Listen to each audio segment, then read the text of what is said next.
Welcome back to Naval Action and episode 63 of A Letter to the King. If you're new to the series, A Letter to the King is my attempt to keep you appraised of what's going on PvP-wise on the Naval Action global server, the server that's open 24/7. Let's have a look at what's going on. If we just remind ourselves of where we were at the start of this week, we'd just come off the wipe. We've got the brand new map reset where Spain owns pretty much everything and the rest of us are splatter casted across the map. Last week was really people just cuttering around and getting their feet. As far as land grabs were concerned, the Brits managed to pick up a coal port down here on the coast, and the French kicked the Brits out of one of the island clusters in the Windward Islands. So this week has been, in a way, I guess it's rather predictable. And what we're seeing is we're seeing people push the easy territories. Mostly they're grabbing up land, getting rid of unruly neighbours, and setting themselves up with areas where they can build ships and get the requisite materials, be it gold, silver, coal, etc., etc. So the Brits really have been consolidating in South America, pushing up north, taking Salamanca, which is always a bit of a tricky one to take because of the entrance, but given the lack of Spanish resistance, really the only tricky thing about this is managing to grab the AI fleets. It's a pain in the bum on Salamanca because a lot of the AI fleets overlap into the Belize area, so that was a bit of yakka that was put in. And then the Brits continued their push down the coast of the join between the two American continents and into South America proper. At the same time, the Americans tally-hoed, running down the coast of Florida, picking up San Agustin and the Costa del Fuego county, as well as the Costa de la Collas, I think, or something like that. But it's the one that's got Gasparilla as a capital. We'll come back to what happened at Islamabad. Islamabad, I don't know what it is about this little chain of islands. Maybe it's because it's the quality of the parties there, or the precognitive knowledge about real estate prices that will emerge in this area. But this is the fourth war I've covered in my year of Letters to the King, and Islamabad always is the wild card in throwing up the oddball biffo. So I will come to this one a little bit later. Meanwhile, the Dutch are spreading out and consolidating their borders, and the French have pretty much evacuated the British from the Windward Islands.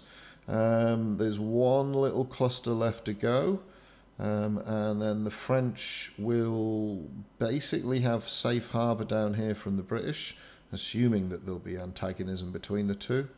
I mean, that's only 1,000 years worth of history, so no guarantees there. An oddball one was the Swedes did go after Boven Winds, I think this is called around here, the Dutch holding.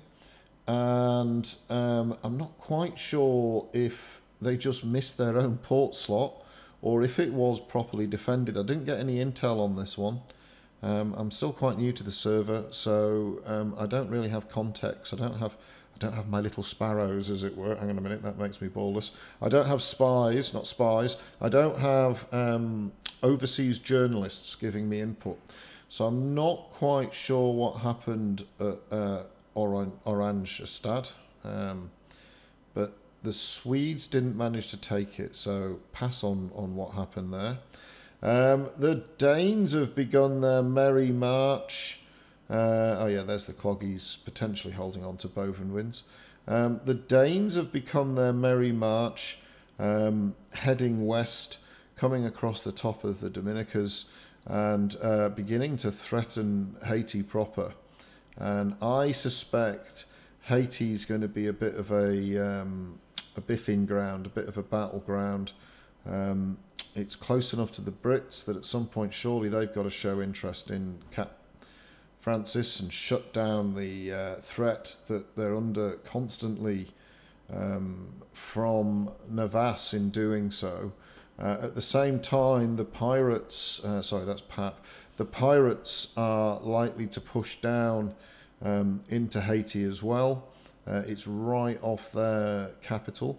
So I'd expect to see the pirates, the Danes, potentially the Brits making a move here. If the French are wise, a lot of debate to be had there. If the French are wise, once they've got rid of the Brits, they will look at consolidating their foothold here. Because for me, that's a free war. Any war away from your trading zone and your shipbuilding zone is a free war. Whereas if you have a war right on your border, then your pubbies tend to get their bottoms spanked. So the Danes are also coming, and I think from memory at time of writing, I think the Danes have started running up hostility on the on Haiti proper. So we'll see if they continue their push there. And really, I think most of these port battles were all either uncontested. I know the British ones were at Martina and at Portobello, and Salamanca. But the first true battle of Global took place between the US and the pirates. Both sides turned up with both full fleet, and I believe the Americans even had some screening force. However, they did let the pirates in, and for a while, probably the first two-thirds of the battle, the US were looking pretty good, and in fact they'd accrued about two-thirds of the points necessary to take the port before the pirates begun to strike back. Now the Americans did go in with quite a lot of mortar brigs. I think they went in with 3 mortar brigs from reports, and then when the pirates engaged them, there was a combination of scrapping and capping going on, and as often happens, it snowballs. And in the end, actually, the pirates, well, the best word for this is gave a good shellacking, to the Americans. Now, there is a couple of things to note about this. In all battles, things tend to snowball. The pirates brought fundamentally a indefatigable fleet, but look at this: they had an Aggie and a Connie and another Connie in there. So the reason the pirates have got these ships is because they're out there getting PvP points, and those PvP points they make for sexy time boats. And you'll notice here a lot of players from the same clan. That's a very good sign in a port battle fleet. It tends to lead to greater cohesion and a more single-minded leadership. The Americans had a real mix. I don't know if they were expecting the port to be defended, but it certainly was. And it went all a bit horrible. They lost half their fleet in the end. I'm not quite sure what happened after the battle and getting away and all of that sort of good stuff. But I guess a well done to the pirates there. And Islamabad was held by the pirates. And really the only mystery is Spain. I think I've only seen one Spanish player. He got tagged and killed. And I suspect we have no real Spanish representation at the moment on the global server. And in fact, if we look, I think what we've seen this week is that 6 nations have a viable port battle fleet. The Americans, the Brits, the pirates, the Danes, the French and the Dutch, from all reports, have a 25-man port battle fleet capable of doing the do. We will, of course, have all sorts of fun and games over what time all the port battles take place at, but as it stands, there's always more or less the same number, and the good news is really for both servers, this server and the other place.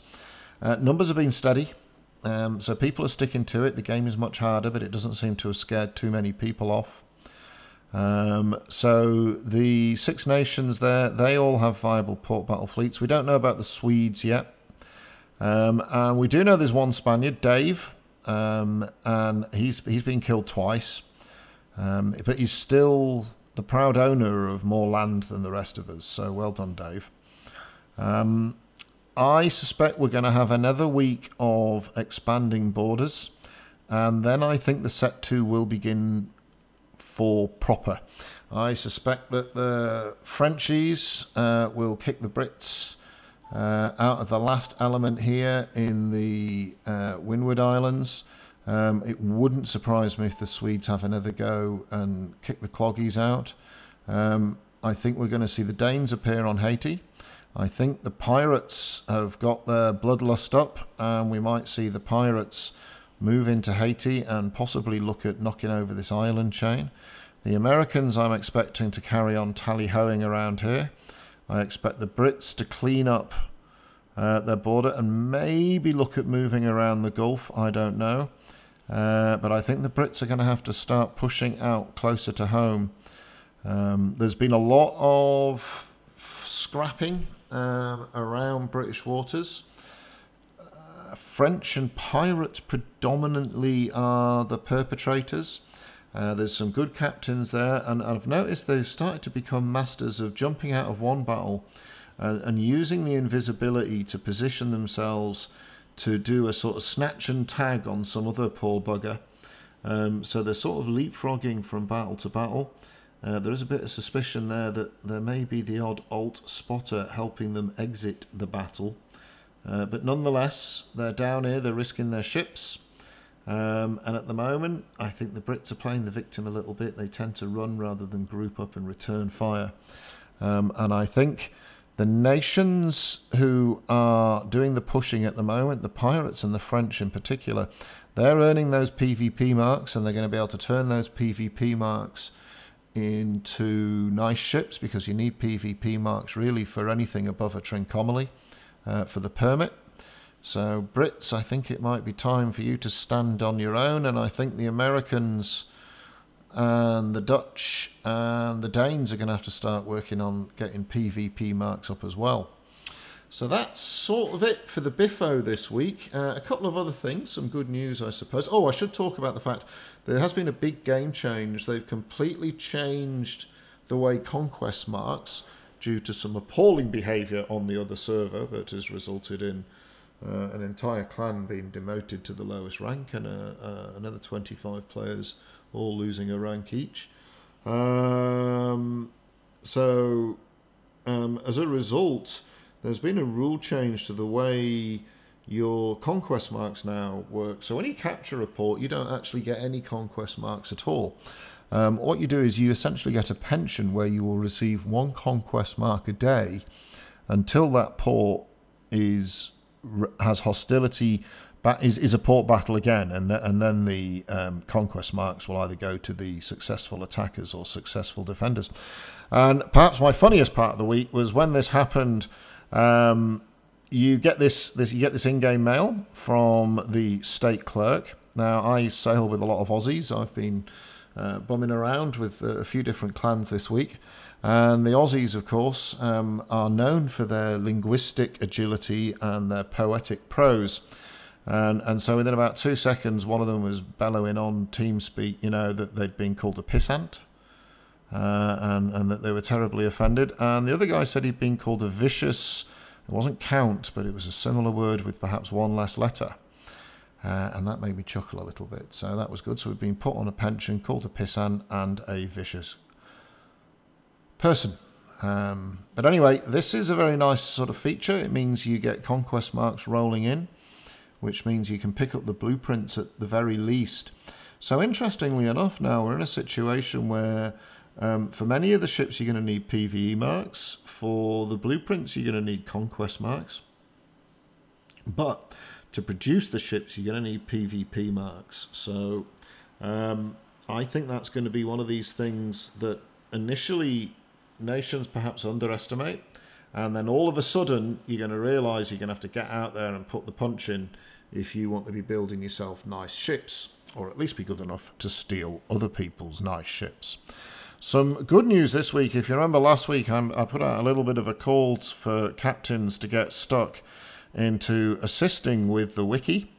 And this was the wiki this time last week with all the modules as an example, so you can see it was all a bit sad really. Well, look at this. Look what you've done, chaps. This is the wiki today. How good is that? It's super duper populated.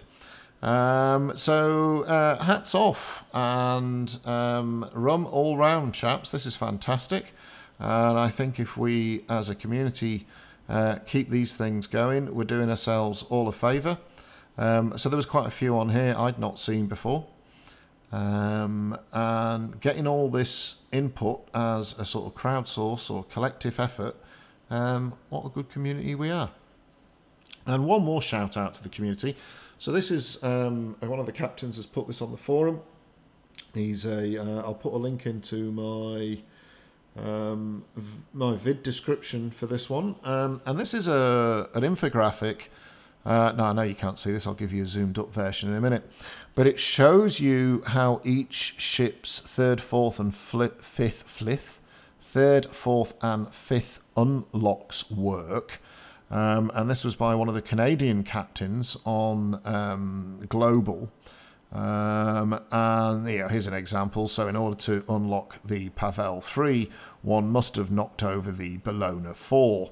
And so on and so forth. Now, it's interesting in that, getting the fourth and fifth slot of a third rate does nothing. In fact, the third rate's a dead-end ship. Leveling a third rate doesn't open up anything.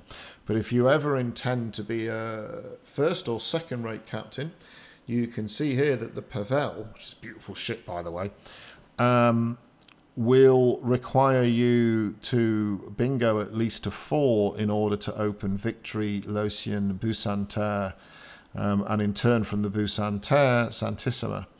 So this is a great tool. And again, my hat just goes off to the community for putting these sorts of things together. So good on you, chaps.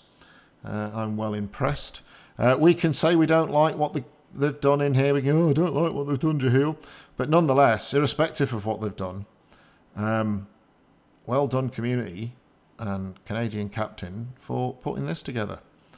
I can almost remember his name. It's got a 0 in it and a byte, and I can't remember it. It's some sort of hacksaw name. But anyway, well done, captain. And finally, we come to the tally of Splinters, Sail and Blood. So Dave, the Spaniard's had a shocker. He's lost 56 ports, and really, Dave, pull your socks up, mate. The Brits have captured 15 ports, although they've lost a few, so that would have been a real big number for them, but they lost a few ports on the way. The French have expanded, mostly in the Windward Islands. The pirates haven't gained, but of course they also didn't lose by being the first successful defenders of a contested port battle on Global. The Americans, however, have had an excellent week, capturing most of Florida, apart from Islamabad.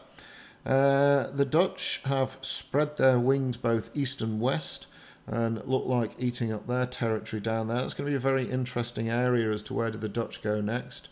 Do they try and push the French, or do they try and push the Brits, or do they make a long sail and try and agitate up on Cuba or Haiti, which could well be the playground for Global's biffathon? The Danes have pushed west, and their arrow only seems to be pointing one way to me. And the Swedes had that sort of fluffy effort at the Boven Winds, and that didn't render them any benefits. So that's it for the tally of Splinters, Sail and Blood. I think we've got one more week of expanding borders, and then I think the biff shall be on, and hurrah for that. And that'll be very interesting then, because all of a sudden it won't be... I mean, I've seen fantastic cooperation, for example, amongst the Brit clans. But you could see there from the way the pirate clan worked by having one well-coordinated clan. They produced an excellent port result. So soon we'll start to see which clans are organised and which nations have strong leadership, as well as now that they've got this pension conquest system in, will we start seeing more anti-hostility activities to protect a captured port? And that's it for this week's naval action. It's been another good week. Our numbers are still good, so everybody's happy chappies. Give us a like, give us a subscribe. I'll see you on the ocean, and I will catch you